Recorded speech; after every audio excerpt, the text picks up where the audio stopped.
carbone dérive, je vous disais, il était à l'échelle plutôt régionale au démarrage. En fait, il était plus précisément sur 6 régions, dont le Grand Ouest, avec bien évidemment la Bretagne, qui pouvait échapper au programme en étant la première région laitière. On a aussi pris le Nord-Pas-de-Calais, la Lorraine et les Rhône-Alpes pour voir des systèmes aussi les plus diversifiés possibles, essayer de représenter la filière laitière au niveau national, sachant que ces 6 régions représentaient en 2013 65% de la production laitière nationale. Donc ça touchait déjà un certain nombre d'éleveurs de la filière laitière. Juste pour petit rappel, en tout cas sur la partie Bretagne, ça n'a pas été le cas dans toutes les régions, mais en Bretagne, ça a été vraiment un travail collaboratif, c'est-à-dire que la Chambre s'est occupée vraiment de tester les actions dans des élevages réseau spécifiques.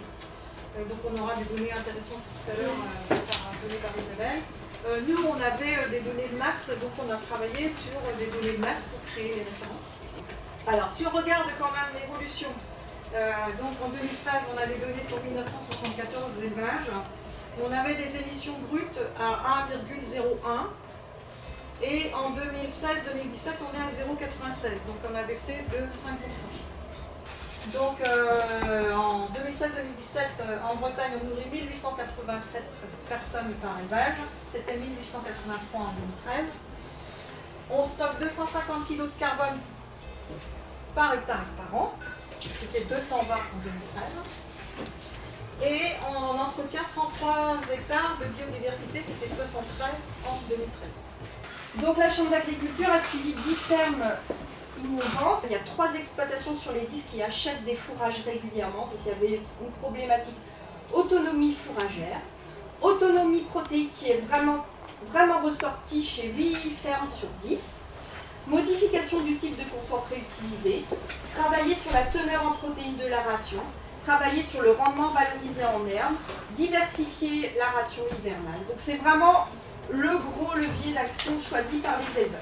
Mais ce qui est intéressant, c'est que la réduction de l'empreinte carbone va d'une baisse de 25% jusqu'à une augmentation de 17%. Donc on a des situations finalement individuelles très différentes. Un des gros chantiers du CNEL, c'est notamment la promotion de la filière, pour continuer de promouvoir les produits laitiers et défendre la filière aussi quand elle est attaquée. Il y a une vraie méconnaissance des publics sur ces enjeux, du coup ça fait que ça laisse aussi de la place à ces mouvements-là, puisque la méconnaissance permet de jouer avec les chiffres, comme on l'a dit tout à l'heure. Des fois on montrait des chiffres avec des méthodologies différentes qui faisaient passer l'élevage plus important que le transport, alors que si on prend des méthodologies communes, on peut voir quand même que l'agriculture est bien dans le transport.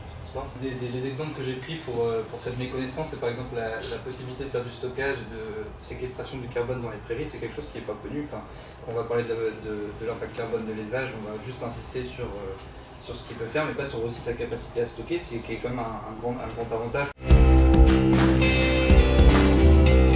La stratégie nationale bas carbone, elle fixe même des ambitions à 2050, donc pourquoi pas voir plus loin.